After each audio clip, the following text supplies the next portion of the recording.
pag-usapan po natin yung update po ng dagsa ng mga sasakyan ngayong Semana Santa. Nasa linya po natin ngayon ang Traffic Operation Assistant Vice President NLEX Corporation si Mr. Robin Ignacio.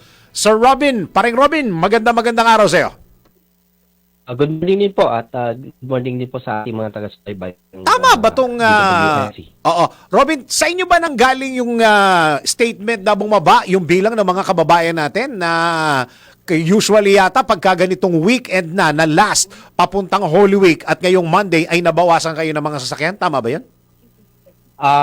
Tama po sir. Iba po tayong na-monitor pagdagsa ng ating mga kababayan pautat. Usually kasi mga nagdaang taon yung weekend before ay may na tayong monitor na umuwi na po. Oo. So, pagka pinag-uusapan natin mga ilang porsyento, pwede ba natin in terms of numbers, pwede nating masabi kung ilan ang nabawas kahit papaano, Robin? Prior kasi yung days before itong weekend na to, yung volume namin bumaba na po na between 5 to 8%. Dala nga po ng yung mas na presyo ng fuels po natin. So, yun, inaasahan din namin na itong Holy Week, actually yung recording po namin is mula Friday hanggang Easter Monday, that's April 6. Yung ina-expect natin taon-taon na increase na between 8 to 10%, baka around 3% na lang po yung marirealize natin na pagtaas ng volume. Oo, dahil kumbaga maraming sasakyang pinag-uusapan natin, kahit 5% lang ang pinag-uusapan natin, no? Robin, no? Tama po sir. Siguro mga 3% po yan, mga 10,000 mahigit pa dagdag doon sa normal daily average po natin. Kaya kami man po sa index ay nakanda pa rin po. In fact, umpisa po nung Friday, wala na po tayong closure, wala nang roadwork, open po lahat yung lanes natin. Tuloy-tuloy po yan hanggang April 6, yung Easter Monday po. Okay, etong itanong ko lang to kasi nag-viral ito. Ito ba yung, ewan ko kung totoo to yung sa may bandang Bonifacio daw, wala daw galawan, kagabi ba ito o isang gabi? Nung isang gabi sir, parang yun na po, bandang labas naman na po ng NLEX po yan. Pero sandali lang naayos din naman po yun. Ano ho naging cause nun?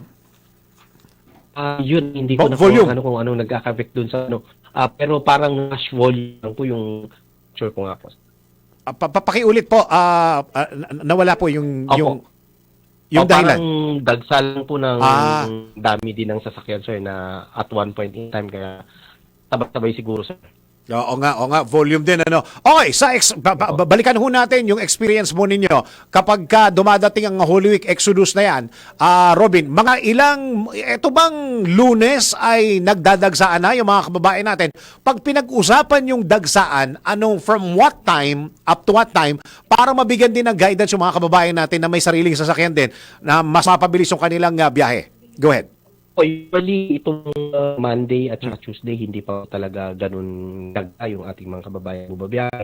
Ang expectation po natin is Wednesday po, noon tayo hanggang halos gabi na yan. And then, bahagya siguro bababa yung traffic. Webes po ulit, madaling araw hanggang hapon ng Webes. Yun po yung uwian ng ating mga motorista. Pinakamarami na yan, Pinakamarami na. So, ibig sabihin, Lunes hanggang Martes, parang usual lang yan, pero kahit paano may dagdag. Yung Wednesday naman, baka after lunch yan, dahil yung iba mag-half day, Robin. Tama po, sir. May pasok pa po ng alin na lang po yung mga parang nagsasabi na wala silang pa or hindi papasok. So, yun yung medyo maagap sigurong babiyahe yun. But, yun po, usually yung Wednesday afternoon na yun, doon nagkakasabay-sabay. Tsaka yung Thursday, early morning hanggang early afternoon. Yun. Okay. So Thursday, magkakasabay-sabay yan. Okay. Pag-usapan po natin, wala ho kayong lane na isasara ngayon. Lahat ng lane po ng papasok ng NLEX Norte na galing Maynila, bukas po lahat yan. Tama po kayo, sir. Galing Maynila, maging yung pabalik din po ng Maynila. Open po lahat yung lanes natin at pansamantalang wala na tayong kumpunin. At maliban na lang po siguro meron po tayong emergency na gagawin So kung wala naman po ay open lahat po yung lanes natin hanggang Easter Monday na po yan. Oo. Tapos mag-a-assign din kayo ng, ano man tawag doon, ambulant vendors kung tawagin nyo, yung mga tao na pumunta sa kalye para mas mapabilis yung pagbabayad sa toll. Anong tawag nyo doon, pare Ako, Robin? ang ginagawa na po namin ngayon ay for Tarlac Toll Plaza, yung pahuling toll plaza sa ECTEX. Oo. Mag-deploy pa po kami yung mga portable booths. Kasi action na po yun. Pero dito sa balita, kung kami cash, Oo. nagko-convert po kami ng mga RFID lanes into cash for as long as hindi naman po apektado yung ang ating dedicated RFID lanes. Oo. Dahil ang ginagawa naman natin sa RFID lanes ngayon, pagka dedicated ka naman talaga, binabarrier up na lang po natin pagka dumami sila. Yun. Okay. So pag-usapan din natin, pareng Robin, yung yung mga kababayan natin na hindi na monitor, na wala na pala silang load doon sa kanilang RFID. Kapag ka nagkulang, ano mangyayari? Hindi magbubukas? So, paano ba?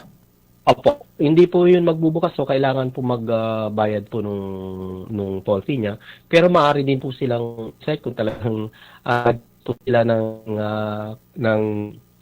congestion dun sa input ng pwede lang maano ng obstruction po. Obstruction yun. Pero wala namang illegal doon. Kumbaga, hindi naman sila huhulihin o walang huhuli sa kanila. Ganon. Meron pong nai-issuehan po ng citation ticket po, lalong-lalo na kung napakarami na pong nakapilang sumusunod sa kanila. Ayun, yun ang problema doon. So kailangan ating pong siguraduhin sa mga kababayan natin na may sasakyan na dadaan ng NLEX, kailangan may laman yung inyong mga RFID. Tama, Sir Robin? Yes, sir. I-ensure na meron pong sapat load ayon po dun sa kakailanganin nila dun sa entry nila hanggang exit po din. Iyon. Okay. Kumustahin ko, paring Robin, yung dalawang RFID na nag-combine, ano yun? Paano ulit yun? Yung one RFID for all expressways po dito sa Luzon. Oo. Opo, yun kung talagang yun na po yung kailangan pakabit nila, available naman po yun.